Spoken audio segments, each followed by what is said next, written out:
Do you feel from this experience that you owe anybody an apology? Do you see your own fault in any way? As far as standing there, I had every right to do so. My position is that I was not disrespectful to Mr. Phillips. I respect him. I'd like to talk to him. I mean, in hindsight, I wish we could have walked away and avoided the whole thing. But I can't say that I'm sorry for listening to him and standing there. This morning, 16-year-old Nick Sandman standing by his actions in this moment gone viral. The junior at Kentucky's Covington Catholic High School, now the face of this Lincoln Memorial confrontation with Native American elder Nathan Phillips. And what's it been like to be at the center of the storm? Well, it's weird to see your face on television. I've been reading a lot, and, you know, I've also been getting a lot of messages from people, both support and a lot of hateful things.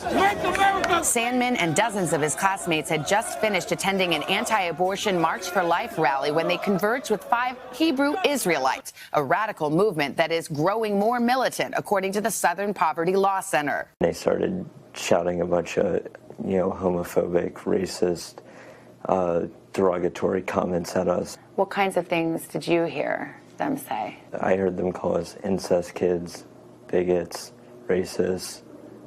They called us a bunch of incest babies, a bunch of child molesting. Did you feel threatened at all? I definitely felt threatened. There were more of you than them, but you felt like they were stronger? They were a group of adults, and I wasn't sure what was going to happen next. It's unclear from the videos who actually started the confrontation. Each side believes it was the first to be taunted. Sandman says his chaperone gave students permission to shout school chants, an attempt, he says, to drown out the Hebrew Israelites. Do you think it was a good idea to start chanting back at the protesters? In hindsight, I wish we had just found another spot to wait for our buses, but at the time, being positive seemed better than letting them slander us with all of these things. So I wish we could have walked away. Did anyone shout any insults back or any racial slurs back at the group? We're a Catholic school, and it's not tolerated. They don't tolerate racism, and none of my classmates are racist people. Did anyone say, build the wall? I never heard anyone say build the wall, and I don't think I've seen it in any videos. After a review of the videos, NBC News could not hear anyone shouting that hot-button phrase. But Nathan Phillips claims he heard the teens shout, build the wall. Oh, yeah, I heard that. Phillips was with a group of Native Americans coming from an Indigenous Peoples March when he can be seen walking between the students and the protesters. I intervened, and things just escalated from there. Phillips says he was trying to diffuse the tense situation. Sandman says he was confused about Phillips's motives and why he was there. At first, we were unsure of whether he was trying to join in and drum to our chants or what he was doing. Did you feel like he was trying to get somewhere else, to go toward the Lincoln Memorial? I'm not sure where he wanted to go, and if he wanted to walk past me, I would have let him go. In that moment, he's looking at you, you're looking at him. What's going through your mind? I wanted the situation to die down, and I just wish he would have walked away, but I knew as long as I kept my composure and didn't do anything that he might perceive as aggressive or elevation of the conflict, that it would hopefully die. Why didn't you walk away? Well, now I wish I would have walked away. I didn't want to be disrespectful to Mr. Phillips and walk away if he was trying to talk to me, but I was surrounded by a lot of people I didn't know that had their phones out, had cameras, and I didn't want to bump into anyone or seem like I was trying to do something. The center of the firestorm, what critics characterize as a smirk on Sandman's face, some saying it was an attempt to stare down Phillips. What do you think that looks like? I see it as a smile saying that this is the best you're going to get out of me. You won't get any further reaction of aggression. and I'm willing to stand here as long as you want to hit this drum in my face. What some people see is a young kid with a smirk on his face. Mm-hmm. What would you say for people who see that and are making a judgment about who you are? Well, people have judged me based off one expression, which I wasn't smirking, but people have assumed that's what I have. And they've gone from there to titling me and labeling me as a racist person, someone that's disrespectful to adults, which they've had to assume so many things to get there without consulting anyone that can give them the opposite story. We looked at that video and thought about how it felt from the other's perspective. In other words, there were a lot of you, a handful of the others. Do you think they might have felt threatened by a bunch of young men kind of beating their chests? I mean, I certainly hope they didn't feel threatened by us. I would just say that the fact remains that they initiated their comments with us, and I mean, they provoked us into a peaceful response of school spirit.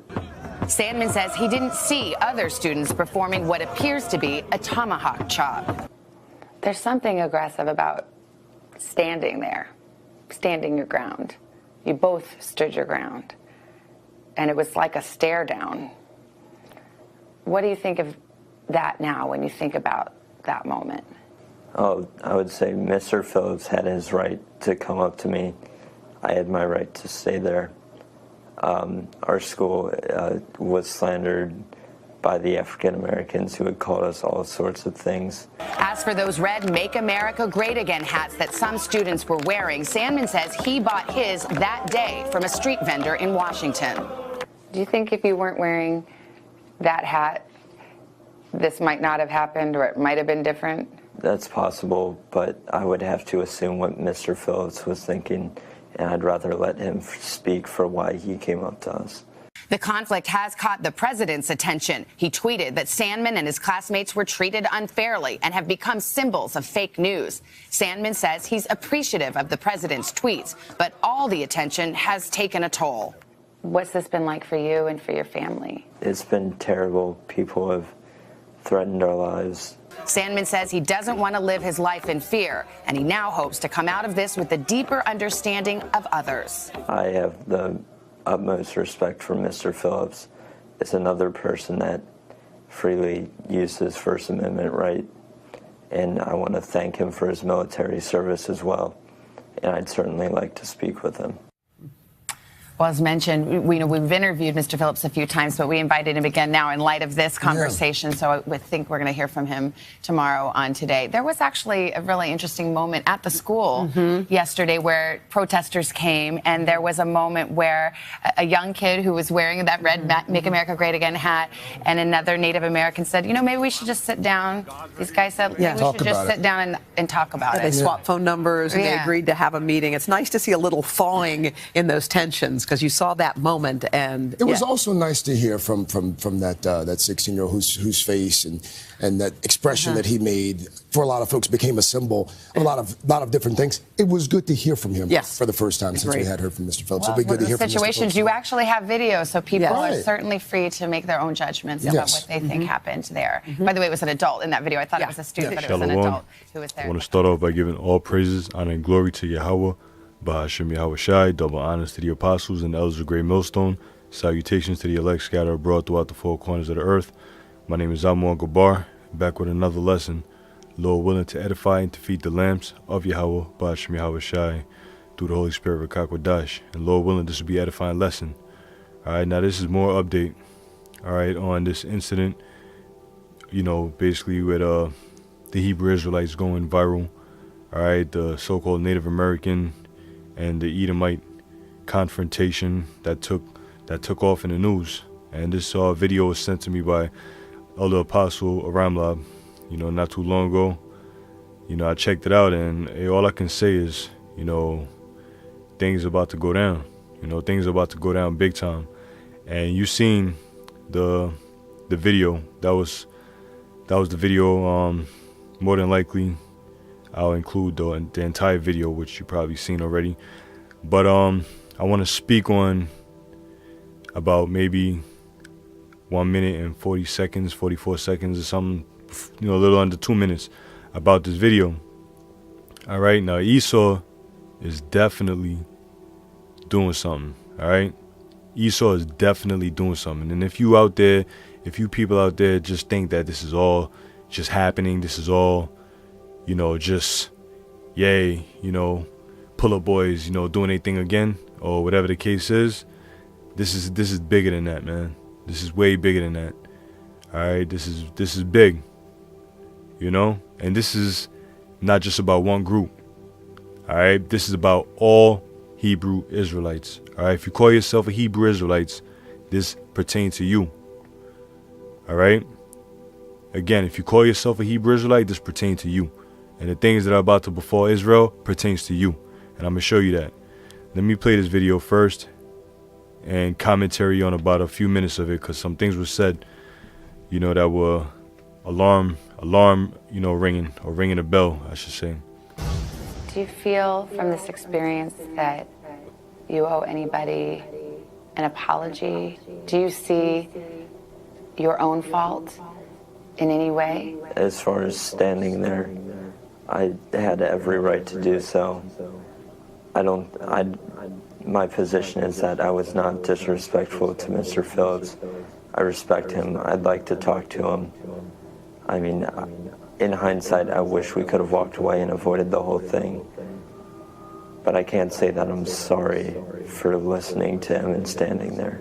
This morning, 16-year-old Nick Sandman. Now, I just want to say something about this kid, this chap right here. Maybe it's just me, but this kid right here comes off like he's under some type of MK Ultra, like he's or he got a rifle aimed at him, telling him what to say and how to say it.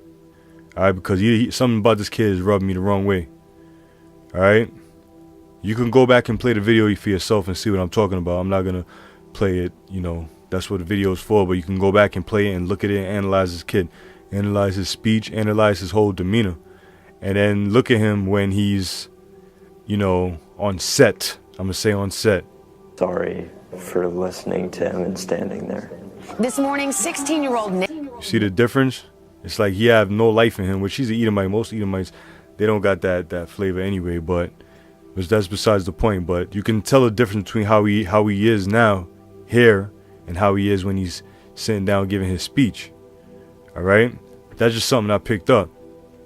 Nick Sandman standing by his actions in this moment gone viral. The junior at Kentucky's Covington Catholic High School, now the face of this Lincoln Memorial confrontation with Native American elder Nathan Phillips.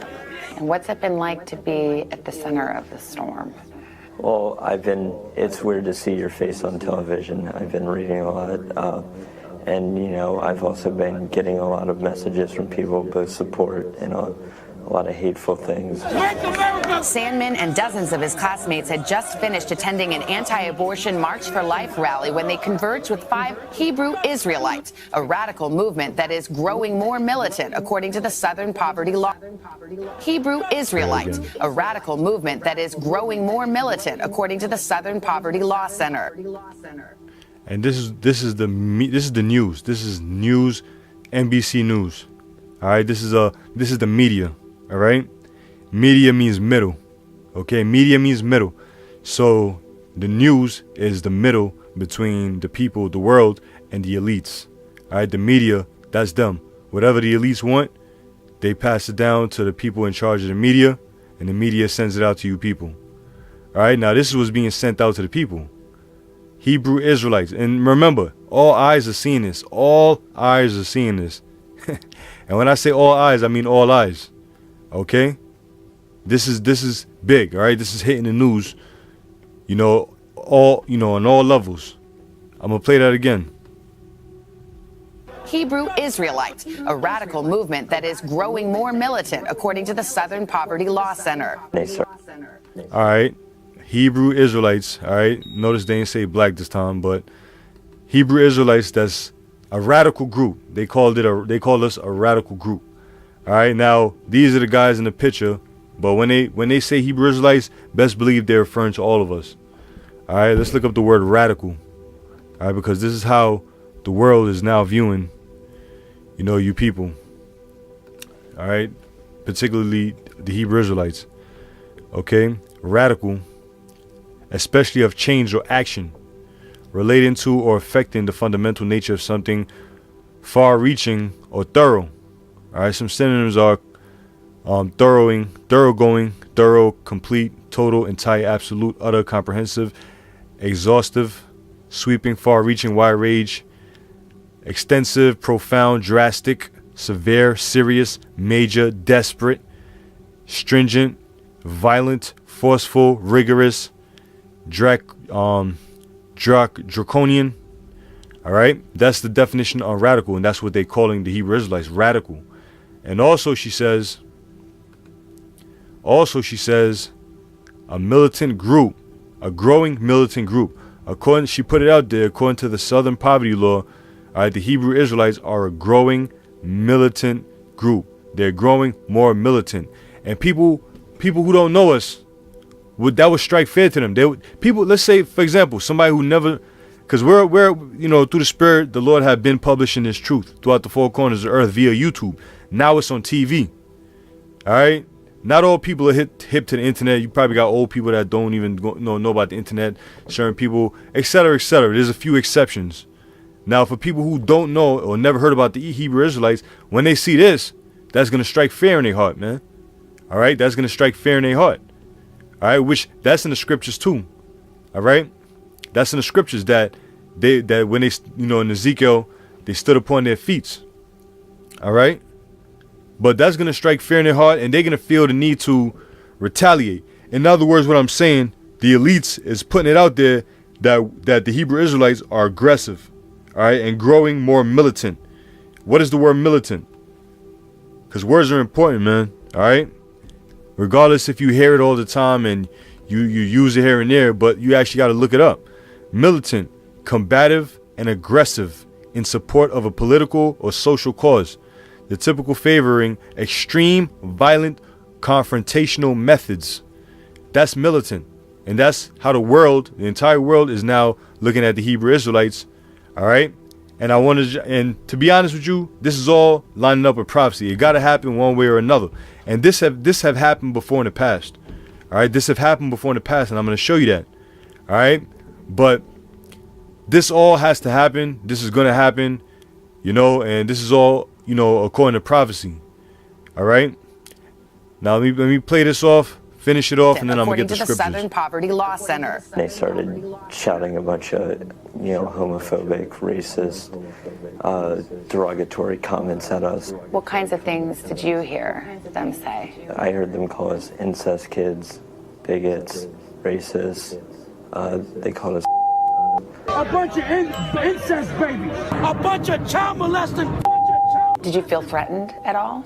I definitely felt threatened. There were more of you than them, but you felt like they were stronger? They were a group of adults, and I wasn't sure what was going to happen next. It's unclear from the videos who actually started the confrontation. Each side believes it was the first to be taunted. Sandman says his chaperone gave students permission to shout school chants, an attempt, he says, to drown out the Hebrew Israelites. Do you think it was a good idea to start chanting back at the protesters? In hindsight, I wish we had just found another spot to wait for our buses, but at the time, being positive seemed better than letting them slander us with all of these things. So I wish we could have walked away. Did anyone shout any insults back or any racial slurs back at the group? We're a Catholic school, and it's not tolerated. They don't tolerate racism, and none of my classmates are racist people. Did anyone say? And there you go, Esau painting the image that he's not racist, man. All right, but that's the main points that I wanted to highlight in this video. All right, the Hebrew Israelites growing more militant, according to the Southern Poverty Law Center. All right, and people who's going to get this information, look it up. All right, and they're going to see what it's about. A lot of people are going to dig more deep into this Hebrew Israelite. All right, some brothers, when you read the parable about the penny, some brothers are going to wake up off of this. All right, but this is definitely that time. This is the book of Matthew chapter 5, verse 10. Blessed are they which are persecuted for righteousness' sake, for theirs is the kingdom of heaven. Blessed are ye when men shall revile you and persecute you, and say all manner of evil against you falsely for my sake. Rejoice and be exceeding glad, for great is your reward in heaven. So persecuted they the prophets which before you. All right, so blessed are them that are persecuted for righteousness' sake, for theirs is the kingdom of heaven. Now, when you look at it like this, all right, let's say you got the men of Great Millstone. All right, we were born and raised into this truth to learn how to be spiritual men. All right, we don't condone any of that what's going on, going to the gun ranges, et cetera, et cetera. We don't. All right, starting with the top on down. All right, we're spiritual men. All right, now the persecution that's going to come, you're going to have agent provocateurs that are going to provoke certain things to happen. But guess what? It's going to happen. It got to happen. And we're going to fall into that category of persecution as well. All right. However, it may go down on this side. We're going to be persecuted, man, for righteousness' sake, because, through the spirit of Yahweh Shem Shai, we be found worthy to be called the elect. We were the ones that stood so stiffly for the name of Yahweh Shem Shai, calling out these other camps. All right. Keeping it real, despite if the world hated us. Even before this, this thing hit mainstream media. All right. A lot of these camps were persecuting us, putting brothers' information out in the World Wide Web for the whole world to see. All right. Threats, all this type of things was all forms of persecution, losing your job, losing everything. All right. So blessed are they which are persecuted for righteousness' sake, for theirs is the kingdom of heaven. All right. So count it a blessing, throughout all the persecution we've ever encountered in our journey in this truth, and the up and coming persecutions that's about to happen. Count it blessing. Verse 5 and 11. Blessed are ye when men shall revile you and persecute you and say all manner of evil against you falsely for my sake. All right. Now, again, here at Great Millstone. All right. We're not militant. We're not black. We're not extremists. We're not this. We're not that. We're spiritual men. All right. We're spiritual men. And we believe that we're the prophets of Yahweh Shem Yahushai, nothing more, nothing less. All right. So Esau is going to come down with that wrath. He's going to revile us, persecute us, and say all manner of evil against us falsely for the name of Yahweh Shem Yahushai. Now, this is just the beginning. All right, this is just the beginning. Now, this is going to be a continual thing. Esau is going to continue to add more and more lies in his media to make us look evil. All right, to make us look evil, like we deserve to be persecuted in the eyes of the people. This is what Esau is about to come down with. Revelation 12 and 12 tells you that Satan shall come down with great wrath, for he knoweth he had a short time. All right, so great things are about to happen. Rejoice and be exceeding glad, for great is your reward in heaven. So persecuted they the prophets which were before you. And every time I find information on certain things, like what's going on right now, the video that I'm displaying to you brothers out there, it excites me, man. It excites me. I rejoice. I get excited, man. The Apostle Ramlab sent me this video. I watched it out while I was eating. Just got home from the gym. All right. I was eating and I was rejoicing. I was happy. All right. To see these things, because we know that these things must first come to pass before Yahweh Shai comes back. All right. So it says, rejoice and be exceeding glad, for great is your reward in heaven. All right. Because Yahweh Shai got a reward for his elect. He's going to crown his elect. All right. That's a great reward, man. For so persecuted they the prophets which before you. All right. So the prophets that have been before us were persecuted, man, in like manner that we're about to encounter. All right. This is the book of Matthew, chapter 10 and 19. I'm pretty much going to stick in the book of Matthews for this lesson. Matthew 10 and 19. But when they deliver you up, take no thought how or what ye shall speak, for it shall be given you in that same hour what ye shall speak. So in other words, don't contemplate, sit there contemplating what you're going to say when the elites, send their troops to grab you up and put you before the guillotine to take the RFID chip, to force you to take it, to tempt you, which the Lord is going to put that angel there to block that from you, man. All right. The Lord said that, man. All right, scriptures say that the Lord is going to keep us from the hour of temptation. All right, so don't think about what you're going to say, how you're going to say it. The Lord is going to put the Spirit in you, what to say, how to conduct yourself in these last days. Verse 20, for it is not ye that speak, but the Spirit of your Father which speaketh in you. All right, so Yahweh Shai is going to guide the steps of his men. All right, while everybody else who didn't put their faith and ground themselves in Yahweh Shai running around like chickens without heads, the elect is going to be grounded, solid, all right, and faithful in Yahweh Shai. Verse 21, and the brother shall deliver up the brother to death, and the father the child, and the children shall rise up against their parent and cause them to be put to death. All right, now when Esau continues to demonize the Hebrew Israelites, your family members are going to turn against you, man.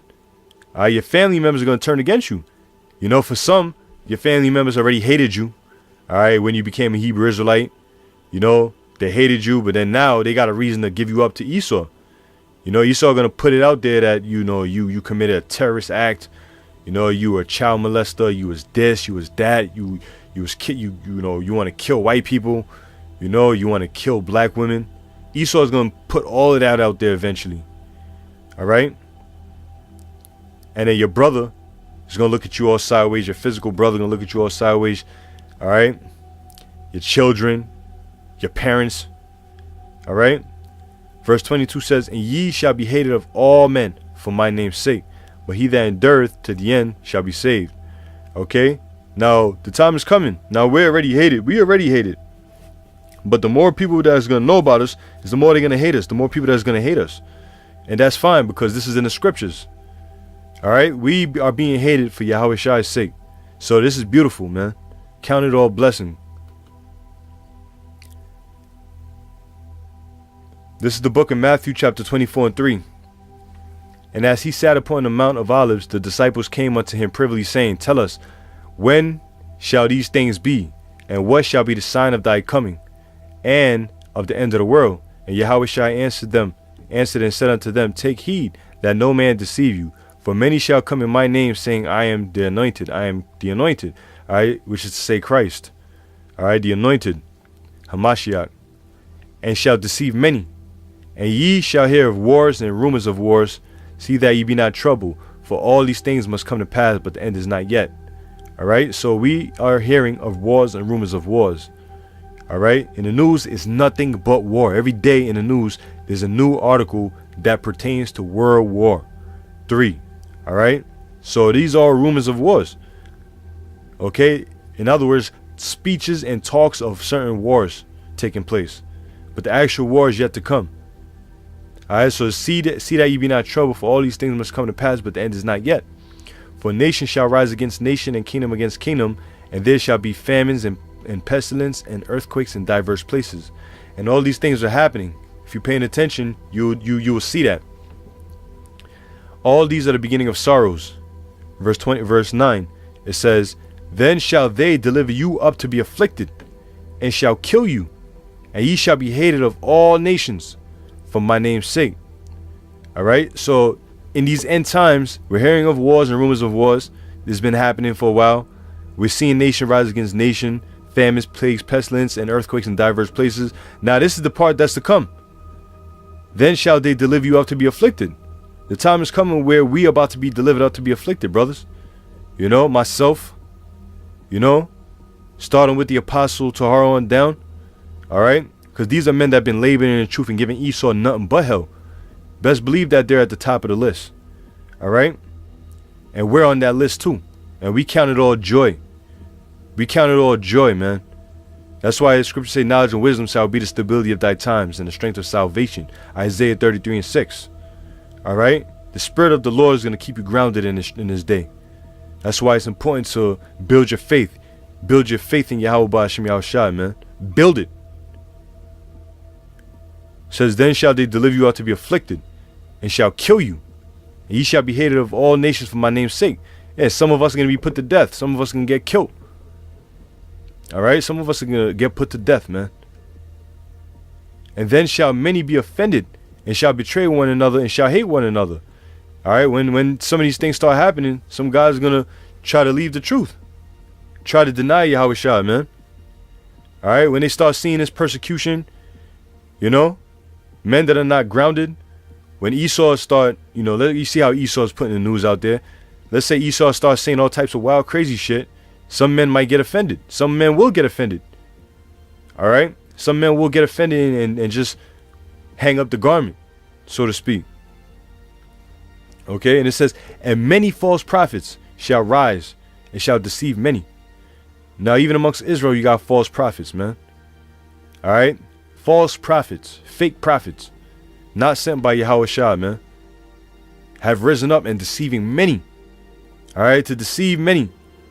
That means they strongly believe that these people are prophets. They're being deceived. You got false prophets out there, man. All right? You got false prophets out there.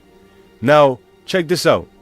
Out of this whole stir up that's going on. This whole thing that's going on.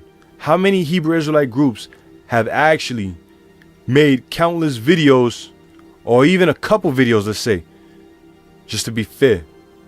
Well, you know what, man? To hell with being fair. All right? Because every Hebrew Israelite should have been talking about this. And not just talking about it, encouraging brothers that great persecution is coming. You know? How many Hebrew Israelites have done that? All I see is Great Millstone videos popping up about persecution and persecution. And this wasn't even Great Millstone that was on the scene, man. At this particular moment. For the newscast to catch. Alright? So think about it, man. Hey, the news media ain't gonna catch GMS, Great Millstone, the men of Great Millstone slipping like this, man. Alright? You ain't gonna catch the men of Great Millstone slipping like that, man. Alright? They got everybody else in the forefront, you know? But GMS is in the back. That shows you. Alright? That shows you who are the spiritual men. And when I say GMS are in the back, I'm talking about not projecting ourselves, in this fashion. All right? In this fashion, this militant, radical style fashion. All right? Going up to Washington, D.C. in front of the White House, cursing out Trump.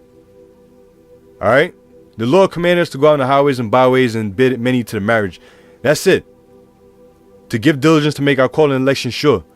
All right? Now, all this doing too much shit, it really is really not doing nothing. It's doing something, but at the same time, it's really not doing nothing for you. Okay? Now GMS, again, Great Millstone, as you see amongst all the groups, Great Millstone is totally different, man. Alright, us brothers here, we're totally different. Alright? And you brothers, and when I say that, I mean on a spiritual level, man. This guy got a megaphone like he's shouting. Shouting for who to hear, man? All these men could be setting up camps somewhere, on the highways and byways. But let me not get off topic, man. It is what it is. All right? So it says, and then many shall be offended and shall betray one another and shall hate one another, and many false prophets shall arise and deceive many. All right? Now, Esau is going to deliver us to be afflicted and shall kill us, and we shall be hated for all men, hated by all nations. All right? Now, check this out, man.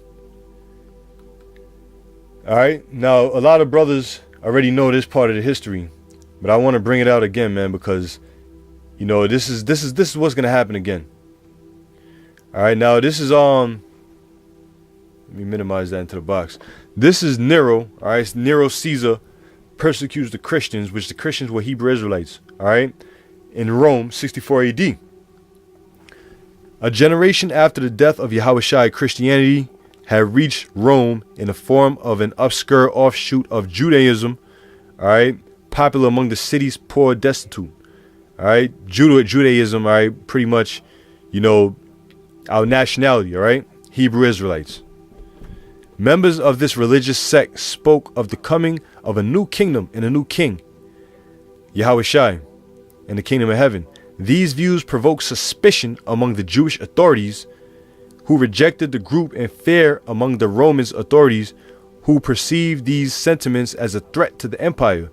All right, the Jewish authorities were the Romans, because they were in authority over us during this time, just like Esau is in authority over this time. So we preach in the kingdom, and just like the Romans back then, all right, our views back then provoked suspicion, just like it is now, because we preaching that Yahushua is coming back to destroy America. And these elites, they viewed a suspicion, just like how they did it back then. All right, let me read that again. These views provoked suspicion among the Jewish authorities, the Romans, who rejected the group, and fear among the Romans authority, who perceived these sentiments as a threat to the empire. Now, Esau sees us as a threat to his empire. All right, the Hebrew Israelites as a whole, Esau sees us as a threat. Now, furthermore, I'm gonna keep saying the men of Great Millstone, because what does the scripture say, man? Let me find it real fast.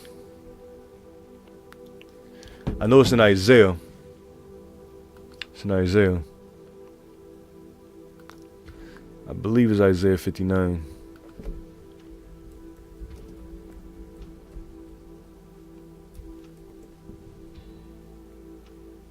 No, Isaiah 40.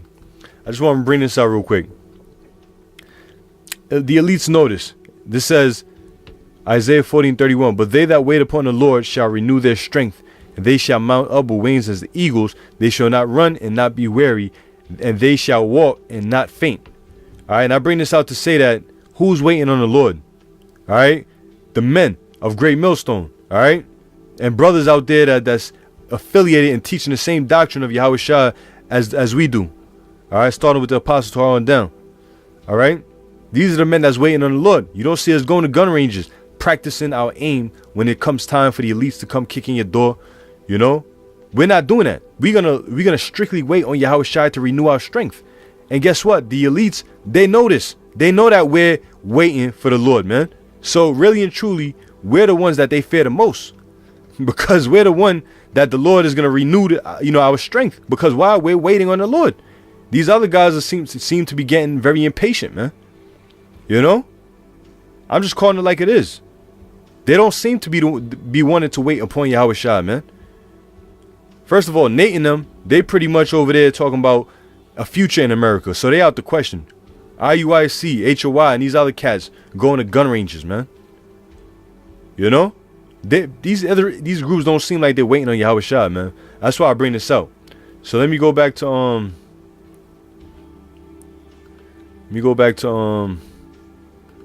the article that I pulled up.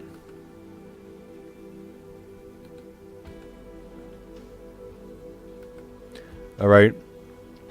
It says, in the summer of 64, Rome suffered a terrible fire that burned for 6 days and 7 nights, consuming almost 3/4 of the city.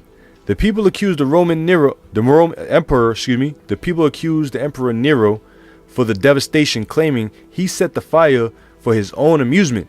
In order to deflect these accusations and placate the people, Nero laid blame for the fire on the Christians, the Hebrew Israelites. The emperor ordered the arrest of a few members of the sect under torture, accused others until the entire Christian populace was implicated and became fair game for retribution. You hear that? So Nero himself started a fire that destroyed Rome, all right, a piece of Rome for seven nights. And then what did he do? To persecute the Christians, the Hebrew Israelites, us? Okay, what did he do? He blamed us. Just like Esau is doing now. All right, he's blaming us. Well, he's about to put a blame on something, because Esau might try to conjure up a next terrorist attack and try to involve all these people that you see right here. All right, and all these people that get got, eventually the elites and the authorities of the society is gonna come for all Hebrew Israelites. And I'm just showing you, brothers, how it can go down through the spirit.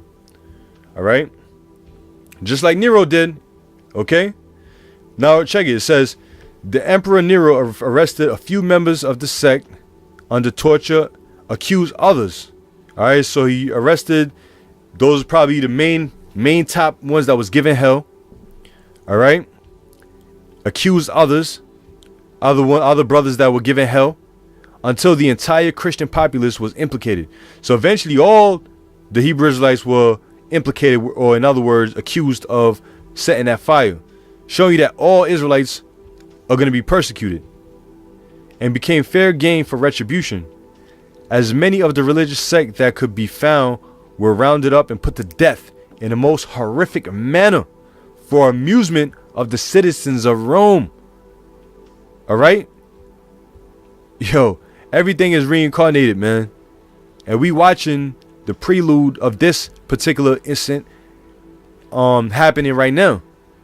Okay? This is a prelude. This is a prelude of things to come.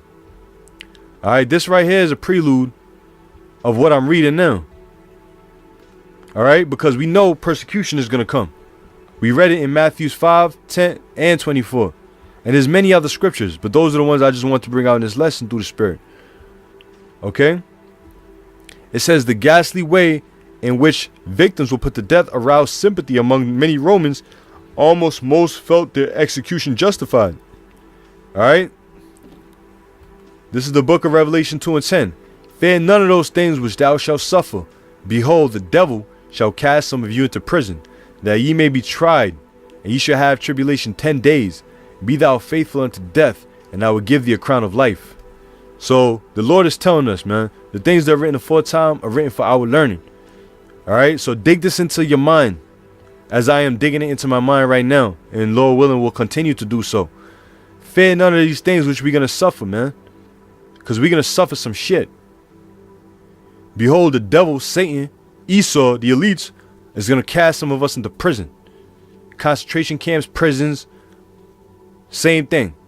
That ye may be tried, and ye shall have tribulation 10 days. So we're gonna be in these prison camps, all right, until the Lord seems fit to try our faith.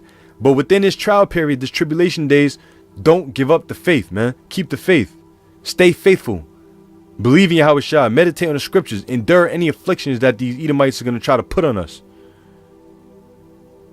It says, be thou faithful unto death, and I will give thee a crown of life, man.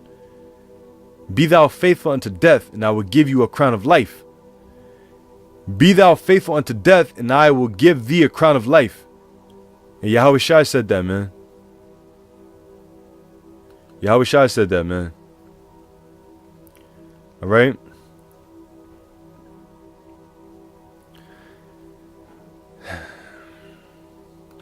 So that's it, man. This article, you know, I could read on, but that's all I want to cover, man. You know, that's all I really want to cover. You know, again, you know, this got me pumped in the spirit. I had to respond to it. I had to. You know, I had to, man. You know, for the edification's sake of the brotherhood, man, to warn brothers the things that are about to come, to warn myself, because I edify myself through the spirit when I do my own videos, man. Just hearing myself, you know, hearing the spirit, I should say. Just hearing the spirit. But anyway, man, let me not, you know, go on, man. But I hope this was an edifying lesson to all you brothers out there that are sincere, all right, that are doing this work, that are faithful unto Yahweh Shah, and that are servants of Yahweh Shah, man. You know, till next time, man, I want to say shalom.